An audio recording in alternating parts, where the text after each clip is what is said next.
Hey, it's Mark Lanier with your video thought for the day.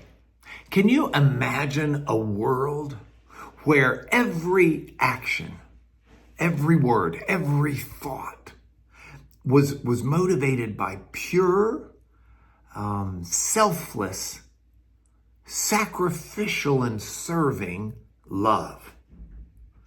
That sounds like a utopia, doesn't it? Well, that's the exact kind of love that God calls us to embody. The Greeks had a special word for that love that Paul really used a lot: agape love. This is a love that's not a feeling, it's a choice. It's a commitment.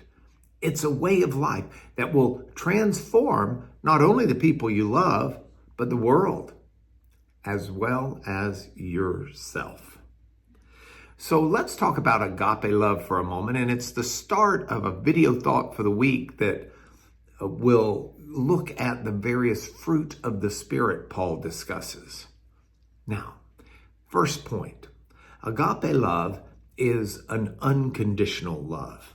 It's not something that's earned or deserved. This is the love that God has for us. Paul expressed it in Romans 5, verse 8. He said that God demonstrated his own agape love for us. That while we were yet sinners, Christ died for us. He didn't wait for us to be worthy, good, deserving, seeking. He did it while we were at our worst. Second point about agape love is that it is sacrificial. This is Jesus speaking in John 15, verse 13, when he said, "Greater agape love has no one than this, to lay down one's life for one's friends." That's the way of this agape love. It goes far beyond warm feelings. It's willing to pay a price. And while Jesus was the perfect example of this in dying for us, we are called to love each other in ways that sacrifice our time, our comfort, our desires. Brings me to point 3. Agape love is an active love.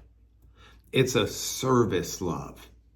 It's what John was writing about in 1 John 3, I think it's verse 18, when he says, "Dear children, let us agape love, not with words or speech, but with actions and in truth." This is the kind of love that's not passive. It's not enough to feel it. It's not enough to talk about it. It's something that's demonstrated through tangible acts of kindness and forgiveness and service.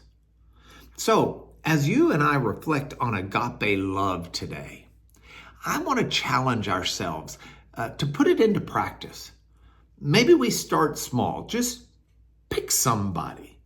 Choose one person today and decide, I'm going to show unconditional love to that person. I'm going to sacrifice for their benefit, or I'm going to perform an act of kindness. I am going to go out of my way, not because they deserve it, not because I feel like it, but simply because I want to model God's love. And see if God doesn't cultivate that fruit of love in our lives and in our hearts. And as we do so, we can pray, "Lord, fill us with your agape love." And he'll do so. And that's why I've made this your video thought for the day.